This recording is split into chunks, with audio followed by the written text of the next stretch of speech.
Dear students, welcome in our channel. इस video में हम सीखने वाले हैं क्लास 11th सब्जेक्ट केमिस्ट्री।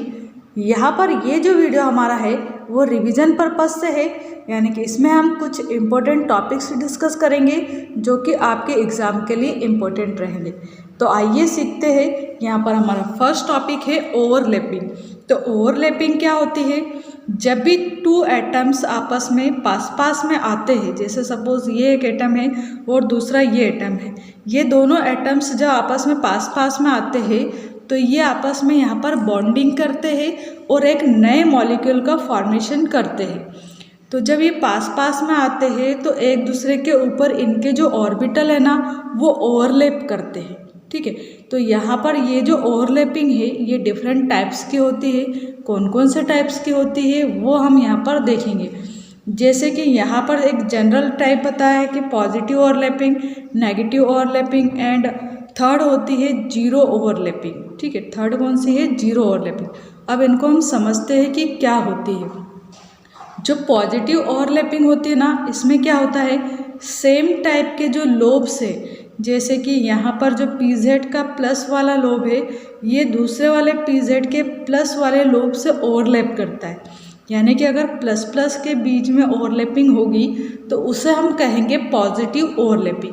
ठीक है, ऐसे ही अगर एक जो लोब है वो प्लस वाला है और दूसरा जो है वो माइनस का है तो इनके बीच में जो ओवरलैपिंग होगी ना उसे हम कहेंगे नेगेटिव ओवरलैपिंग। ठीक है, तो यहाँ पर देखिए पॉजिटिव है, यहाँ पर भी दोनों प्लस है इसलिए पॉजिटिव है, यानी कि सेम टाइप के लोब्स ओवरलैप होने चाहिए।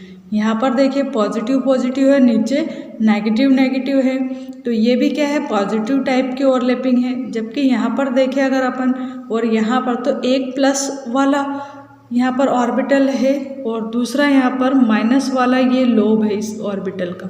ठीक है, तो इसलिए यहाँ पर जो ओवरलैपिंग है ना वो कैसी है, नेगेटिव टाइप की ओवरलैपिंग। यहाँ पर भी 1 + 1 - 1 प्लस एंड 1 माइनस, यानी कि ये क्या है, यहाँ पर नेगेटिव टाइप की ओवरलैपिंग है। ऐसे ही अगर हम और देखें तो यहाँ पर भी हो रही है पॉजिटिव ओवरलैपिंग, यहाँ पर पॉजिटिव नेगेटिव है तो ये नेगेटिव टाइप की ओवरलैपिंग है। ऐसे अब देखते हैं जीरो टाइप की ओवरलैपिंग किसे कहते हैं। तो जीरो जो ओवरलैपिंग है जिसमें कि ओवरलैपिंग होती ही नहीं है एक्चुअल में अगर देखा जाए तो। जैसे यहाँ पर ये हमारे पास एक p ऑर्बिटल है और इससे अगर s इस टाइप से यहाँ पर इसकी जो नोड वाला एरिया है, ये वाला एरिया इस पर ओवरलैप करता है तो हम यहाँ पर कहेंगे कि ओवरलैपिंग नहीं हो रही है, यानी कि जीरो टाइप की ओवरलैपिंग है। या फिर ऑर्बिटल्स इस टाइप से अगर दूर रह जाए तो भी हम कहते हैं कि यहाँ पर भी क्या हो रहा है, जीरो ओवरलैपिंग है, यानी कि कोई भी ओवरलैपिंग नहीं हो रही है। तो ये देखें हमने positive, negative and zero overlapping. अब नेक्स्ट हम देखते हैं कि ओवरलैपिंग जो है वो कितने टाइप्स की होती है मेनली। ये एक जनरल टाइप था। ठीक है, यहाँ पर देखिए ये एस टाइप की ओवरलैपिंग बताई है, यानी कि अगर दोनों यहाँ पर एस ऑर्बिटल्स हो तो इस टाइप की जो ओवरलैपिंग रहेगी उसे हम कहेंगे एस ओवरलैपिंग। ठीक है, और ये जो ओवरलैपिंग हो रही है ना इसमें सिग्मा बॉन्ड बनता है। कौन सा बॉन्ड बनता है? तो सिग्मा टाइप का यहाँ पर बॉन्ड बनता है। और इस टाइप से यहाँ पर ये सिग्मा बॉन्ड बताया है और ये दोनों के जो न्यूक्लियस है वो ऐसे एंड पर यहाँ पर आ जाते हैं।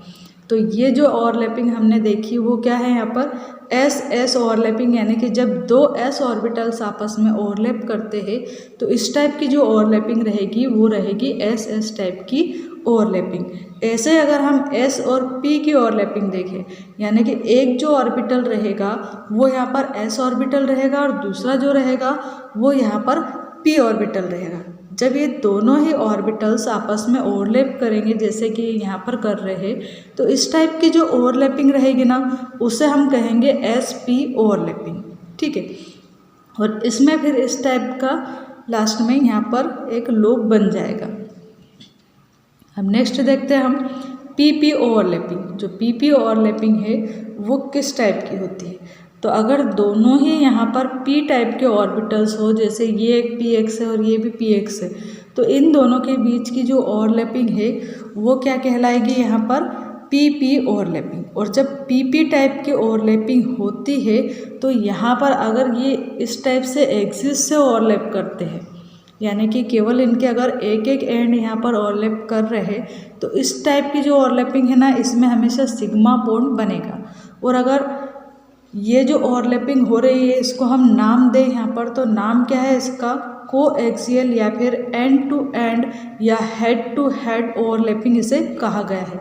ऐसे एक और होती है पार्शियल ओवरलैपिंग। पार्शियल में क्या होता है, इस टाइप से एक और जो पी ऑर्बिटल है वो एक ये है और दूसरा पी ऑर्बिटल ये है। अब ये क्या है, यहाँ पर पार्शियली ओवरलैप करते हैं, यानी कि इनके दोनों ही लोब यहाँ पर साइड वाइज ओवरलैप करते हैं, इसलिए इसको साइड वाइज ओवरलैपिंग भी कहा गया है। तो अगर इस टाइप की ओवरलैपिंग हो यहाँ पर टू ऑर्बिटल्स के बीच में, वन ये ऑर्बिटल है और दूसरा ये, तो इनके बीच में अगर साइड वाइज ओवरलैपिंग होती है ना, तो यहाँ पर बनता है पाई बॉन्ड। कौन सा बॉन्ड बनता है यहाँ पर, तो पाई बॉन्ड बनता है।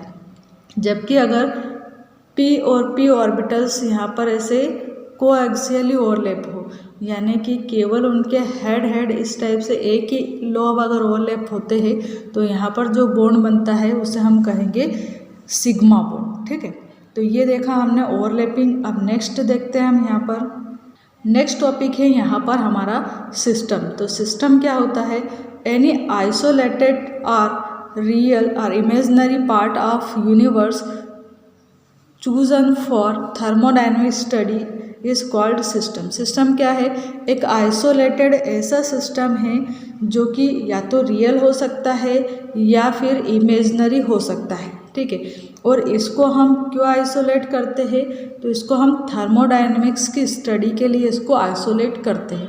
अब थर्मोडायनेमिक्स क्या है, तो ये साइंस की एक ब्रांच है जिसके अंतर्गत हम हीट से रिलेटेड टॉपिक्स को स्टडी करते हैं। यानी कि कोई भी अगर केमिकल रिएक्शन हो रही है तो उसमें हीट में क्या चेंज हो रहा है, यानी टेम्परेचर में क्या चेंज हो रहा है, वो हम यहाँ पर स्टडी करते हैं।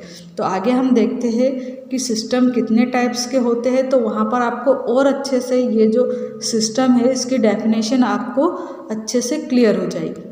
तो अगर डेफिनेशन पूछे आपसे कि सिस्टम क्या है, तो ये इतनी सी डेफिनेशन है यहाँ पर। और इसके टाइप्स पूछे तो इसके 4 टाइप्स होते हैं, उनको अभी डिस्कस करने वाले हैं हम। डेफिनेशन एक बार रिकॉल करते हैं, क्या है, एनी आइसोलेटेड रियल और imaginary part of the universe chosen for thermodynamic study is called system. एक आइसोलेटेड रियल या इमेजनरी पार्ट है यूनिवर्स का जिसको कि हम थर्मोडायनेमिक्स की स्टडी के लिए चूज़ करते हैं, और इसे ही हम क्या कहते हैं, सिस्टम कहते हैं। जैसे एग्जाम्पल के लिए बताया, for the reaction of nitrogen and hydrogen gas form a system. क्या कहा यहाँ पर कि मान लीजिए आपको नाइट्रोजन और हाइड्रोजन गैस के लिए एक सिस्टम बनाना है, तो इस सिस्टम की आप स्टडी करते हो, तो यहाँ पर आप बोल सकते हो कि ये क्या है, एक टाइप का नाइट्रोजन और हाइड्रोजन गैस को मिलाने से एक सिस्टम बनता है और उसके हम यहाँ पर स्टडी कर रहे हैं। तो आगे देखते हैं इसके टाइप्स कौन कौन से हैं। यहाँ पर ये है यहाँ पर इसके 4 टाइप्स और बहुत ही ईजी है। देखिए, फर्स्ट क्या है, ओपन सिस्टम, सेकंड है क्लोज सिस्टम और थर्ड है आइसोलेटेड सिस्टम, ऐसे फोर्थ है मैक्रोस्कोपिक सिस्टम। ये सिस्टम हम पहले भी स्टडी कर चुके हैं। यहाँ पर आप डायग्राम की हेल्प से इनकी जो थ्योरी है इसको भी इजीली मन से राइट कर सकते हैं। तो सबसे पहले हम देखते हैं ओपन सिस्टम क्या होता है। ओपन सिस्टम क्या है, एक ऐसा सिस्टम है जिसमें कि हीट एंड जो लिक्विड है यानी कि जो मैटर है वो दोनों ही चेंज होते हैं, यानी दोनों का अमाउंट चेंज होता है। ऐसे सिस्टम को हम कहेंगे ओपन सिस्टम। एग्जाम्पल अगर ले हम, जैसे मान लीजिए आपने एक ग्लास के अंदर गर्म चाय या दूध रखा है यहाँ पर, ठीक है, तो अगर गर्म चाय या दूध है यहाँ पर, तो थोड़ी देर अगर हम उसको मान लीजिए आधे घंटे के लिए ऐसे ही छोड़ दें तो वो अपने आप धीरे धीरे ठंडा हो जाएगा। क्यों हो जाएगा, क्योंकि अपने अंदर यानी मिल्क के अंदर जो भी यहाँ पर हीट है वो उसको एटमॉस्फेयर को दे देगा। तो यहाँ पर क्या हो रहा है, हीट का चेंज हो रहा है, साथ ही जो दूध यहाँ पर भरा हुआ जो गर्म दूध है उसमें से कुछ अमाउंट में, बहुत ही कम अमाउंट में जो वाटर है वो वेपराइज होके यहाँ पर ऊपर उड़ जाएगा। यानी कि मैटर का भी यहाँ पर चेंज हो रहा है, वेपर के फॉर्म में थोड़े बहुत अमाउंट में यहाँ पर वाटर बाहर जा रहा है। यानी कि क्या हो रहा है, यहाँ पर मैटर एंड हीट दोनों का एक्सचेंज हो रहा है। तो ये कैसा सिस्टम है, ओपन सिस्टम। ऐसे ही मान लो आपने एक मिल्क का ग्लास लिया और उसको आप क्या किया, आपने ऊपर से ढक दिया, तो ये जो सिस्टम बनेगा ना, ये क्या रहेगा, ये है आपका क्लोज्ड सिस्टम। ठीक है, इसमें यहाँ पर हीट का तो एक्सचेंज होगा, बट यहाँ पर जो मैटर है यानी कि जो भी लिक्विड है उस लिक्विड का यहाँ पर एक्सचेंज नहीं हो पाएगा। तो ये क्या है, यहाँ पर क्लोज्ड सिस्टम। ऐसे ही एक होता है आइसोलेटेड सिस्टम, जैसे कि थर्मस फ्लास्क। थर्मस फ्लास्क के अंदर अगर आपने चाय को भर के या दूध को भर के रखा है, यानी गर्म चाय या दूध को भर के रख दिया है, तो वो 1-2 घंटे तक ठंडा नहीं होता है। यानी कि वहाँ पर ना तो हीट का एक्सचेंज हो रहा है और ना ही लिक्विड यानी कि मैटर का एक्सचेंज हो रहा है। तो हम अगर डेफिनेशन लिखे तीनों सिस्टम की, तो 1 by 1 फर्स्ट सिस्टम क्या है, ओपन सिस्टम। इसकी डेफिनेशन क्या हो जाएगी, that system which can exchange heat and liquid और matter is called open system. और अगर क्लोज सिस्टम की डेफिनेशन पूछे तो उसमें क्या लिख सकते हैं हम, that system which can exchange heat but not exchange liquid, यानी लिक्विड का एक्सचेंज नहीं करता है या मैटर का एक्सचेंज नहीं करता, बट हीट का एक्सचेंज कर लेता है। वैसे आइसोलेटेड सिस्टम की अगर आप डेफिनेशन लिखेंगे तो आप मन से राइट कर सकते हैं, isolated system is that system which neither can exchange heat nor liquid और मैटर। ना तो ये हीट का एक्सचेंज करता है और ना ही ये मैटर या फिर लिक्विड का एक्सचेंज कर पाता है।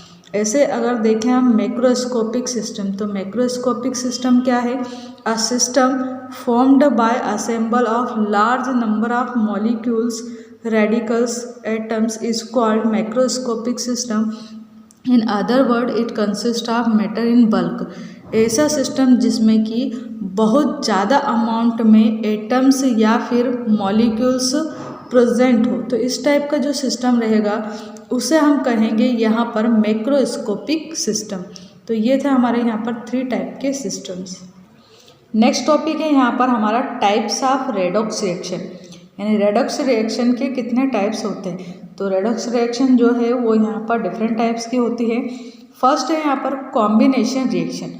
तो कॉम्बिनेशन रिएक्शन जैसा कि नाम से ही क्लियर है कि यहाँ पर 2 या 2 से अधिक एटम्स या मॉलिक्यूल्स आपस में कंबाइन होते हैं और एक नया टाइप का यहाँ पर एटम या मॉलिक्यूल बनाते हैं। जैसे सपोज यहाँ पर ए एक एटम है और दूसरा एटम यहाँ पर बी है, ये दोनों आपस में यहाँ पर कंबाइन होते हैं और क्या बनाएंगे, सी टाइप का एक नया यहाँ पर मॉलिक्यूल बना लेते हैं। ऐसे यहाँ पर है कार्बन और ये है O2 यानी ऑक्सीजन गैस, दोनों जब आपस में कंबाइन होते हैं तो बनाते हैं यहाँ पर CO2 गैस। ऐसे मैग्नीशियम है और नाइट्रोजन है, तो ये यहाँ पर मैग्नीशियम और नाइट्रोजन आपस में मिलकर बनाएंगे Mg3N2 टाइप का मॉलिक्यूल। जैसे CH4 methane and oxygen gas यहाँ पर मिलकर बनाते हैं CO2 यानी कार्बन डाइऑक्साइड गैस और H2 यानी वाटर। तो इस टाइप से ये जो है यहाँ पर क्या है, डिफरेंट टाइप की कॉम्बिनेशन रिएक्शंस है। अब नेक्स्ट देखते हैं हम यहाँ पर डिसोसिएशन रिएक्शन।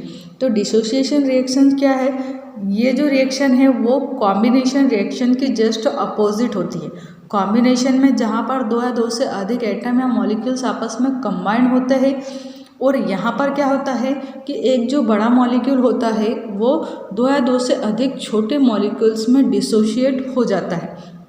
जैसे सपोज यहाँ पर जो H2O का मॉलिक्यूल है वो हाइड्रोजन गैस यानी H2 एंड ऑक्सीजन गैस यानी O2 में कन्वर्ट हो जाता है। ठीक है, ऐसे ही जो सोडियम हाइड्राइड यानी NaH है यहाँ पर वो सोडियम और हाइड्रोजन गैस में यहाँ पर कन्वर्ट हो रहा है, यानी कि इसका डिसोसिएशन हो रहा है यहाँ पर। ऐसे KClO3 जो है वो यहाँ पर ब्रेकडाउन होकर KCl बना रहा है और O2 बना रहा है।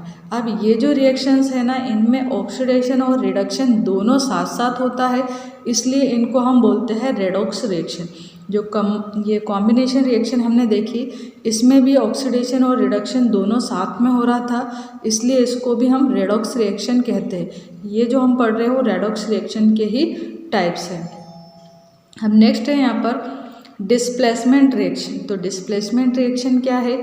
ऐसे रिएक्शन जिसमें कि एक जो एटम है या मॉलिक्यूल है वो किसी दूसरे एटम या मॉलिक्यूल से डिस्प्लेस हो जाता है। जैसे सपोज यहाँ पर हमने लिया है, ये जो हमारे पास एक रिएक्टेंट है वो क्या है, YZ यहाँ पर रिएक्टेंट है और दूसरा है यहाँ पर X। तो ये जो X है ना यहाँ पर, ये X यहाँ पर किसको डिस्प्लेस कर रहा है? अगर हम यहाँ से ध्यान से देखें तो ये जो Z है इसको ये डिस्प्लेस कर देगा और बनेगा क्या है यहाँ पर? तो यहाँ पर बन जाएगा XY प्लस Z, यानी कि जो Z है वो यहाँ पर अलग हो जाएगा। तो ये जो रिएक्शन है वो कैसी रिएक्शन है? यहाँ पर डिस्प्लेसमेंट रिएक्शन है, यानी कि X जो है यहाँ पर वो Z को डिस्प्लेस कर रहा है और X Z के स्थान पर यहाँ पर आ जाता है, तो XY बन जाता है। तो इस टाइप के अगर रिएक्शन हो तो उसे हम कहेंगे डिस्प्लेसमेंट रिएक्शन। अब जो डिस्प्लेसमेंट रिएक्शन है ना वो भी दो अलग अलग टाइप्स की होती है। जैसे एक होती है मेटल डिस्प्लेसमेंट रिएक्शन और दूसरी होती है नॉन मेटल डिस्प्लेसमेंट रिएक्शन। अगर एक मेटल किसी दूसरी मेटल का डिस्प्लेसमेंट करती है तो हम कहेंगे यहाँ पर कि ये क्या हो रहा है, यहाँ पर मेटल का डिस्प्लेसमेंट हो रहा है, यानी कि मेटल डिस्प्लेसमेंट रिएक्शन यहाँ पर हो रही है। जैसे फॉर एग्जांपल यहाँ पर ये जो रिएक्शन है इसमें क्या है, कॉपर सल्फेट, जिसमें कि मेटल क्या है Cu, यानी कि कॉपर यहाँ पर मेटल है, और जो जिंक है Zn ये भी यहाँ पर एक मेटल है। तो अगर यहाँ पर जो जिंक है वो कॉपर की जगह आ जाए और जो कॉपर है वो यहाँ पर जिंक की जगह आ जाएगा, तो यहाँ पर किसका डिस्प्लेसमेंट हो रहा है? तो यहाँ पर जो कॉपर है उसकी जगह जिंक आया, यानी कि यहाँ पर कॉपर का डिस्प्लेसमेंट हो रहा है। तो यहाँ पर क्या बन जाएगा, अब ZnSO4 बन जाएगा। ये बना है यहाँ पर ZnSO4। तो यहाँ पर दोनों ही मेटल थी, इसलिए इसको हमने नाम दिया मेटल डिस्प्लेसमेंट रिएक्शन। ऐसे यहाँ पर ये वैनेडियम है, इस वैनेडियम का यहाँ पर कैल्शियम के थ्रू डिस्प्लेसमेंट हो जाता है, तो यहाँ पर कैल्शियम का ऑक्साइड बन जाएगा और वैनेडियम जो मेटल है वो यहाँ पर अलग हो जाएगी। तो इस टाइप से जो यहाँ पर मेटल का डिस्प्लेसमेंट हो रहा है उसे हम कहेंगे मेटल डिस्प्लेसमेंट रिएक्शन। अब अगर यहाँ पर जहाँ हमने मेटल्स ली है वहाँ पर अगर नॉन मेटल होती तो उसे हम कहते हैं नॉन मेटल डिस्प्लेसमेंट रिएक्शन। तो ये थे हमारे आज के इम्पोर्टेंट टॉपिक्स। आई होप आपको वीडियो समझ में आ गया होगा, और ये तीनों टॉपिक्स आपके होमवर्क में है, इनको आपको ओनली लर्न करना है ना, और राइट आप रफ कॉपी में राइट करके इनको देख सकते हैं। And thank you so much for watching this video. Thank you.